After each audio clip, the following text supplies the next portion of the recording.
Xarici mediada Bakı Beynəlxalq Dəniz Limanında minlərlə yük maşınının qaldığı və infrastrukturun tələbatı ödəmədiyi barədə məqalələr dərc edilib. İddia olunur ki, cənub qonşumuzdakı gərginlik səbəbindən yüklərin əsas hissəsi Xəzər dənizinə yönləndirilib və bu, Ələt limanındakı 10 hektarlıq dayanacaqda kütləvi sıxlıq yaradıb. Dünyada və regionda baş verən proseslər fonunda bu xəbərlər nə qədər həqiqət təşkil etdirir? Ümumiyyətlə daşınmalarda bu kimi problemlər həqiqətənmi yaşanır? Elə bu suallarımızın cavabı almaq məqsədi ilə Bakı Beynəlxalq Dəniz Limanı ərazisindəyi həm qurumdan, həm də ki o qeyd olunan tır sürücülərinin mövqeyini alacağıq.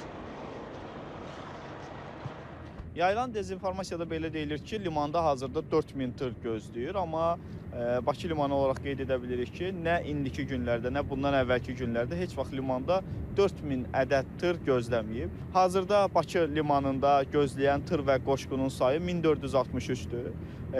Bunlardan 900-ü Türkmənistan istiqamətinə, 500-ü isə 500-dən bir qədər artığı isə məhz Qazaxıstan istiqamətinə getmək üçün limana daxil olan tırlardır və növbəllik prinsipi əsasında operativ formada yüklərin göndərilməsi təmin edilir.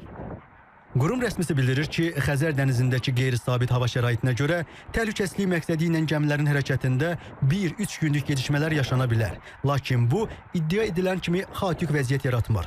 Liman 24 saat iş rejimində fəaliyyət göstərir və yüklərin sürətli yola salınması üçün qonşu ölkələrlə sıx koordinasiya təmin edilib. Bəs iri tonajlı yük maşınlarının sürücüləri necə? Qurum rəsmisi ilə eyni fikirdədirlərmi?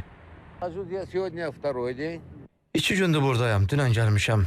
Bizim digər sürücülər də buradadılar, 3-4 gündür gözləyirlər. Hələ ki buradayıq, deyirlər ki, hava şəraitinə fırtınaya görədir. Məhz fırtınaya görə biraz yubanırıq. Bizim 5 maşınımız indi İrandan getdi, biz isə buradayıq. 2 gün, 3 gün bu şekilde beklemelerimiz oluyor.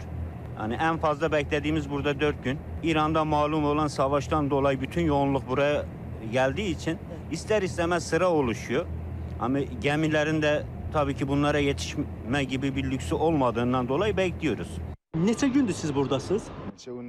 4-5 gündür ki buradayıq. Siz mütəmadi Azərbaycandan istifadə edirsiniz, logistik olaraq, daşınma olaraq. Bəli, Azərbaycandan. Bu dəfə 5 gün olmağına səbəb nədir? Küləyə görədir. Gəmilərdə növbə çoxdur, tırlarda çoxdur. Bəzən 15-20 gün burada gözləyənlər olur. Xeyr, texniki problem yoxdur. Hər reysdə 5 gün gözləyirik. 10 gün, 15 gün olur.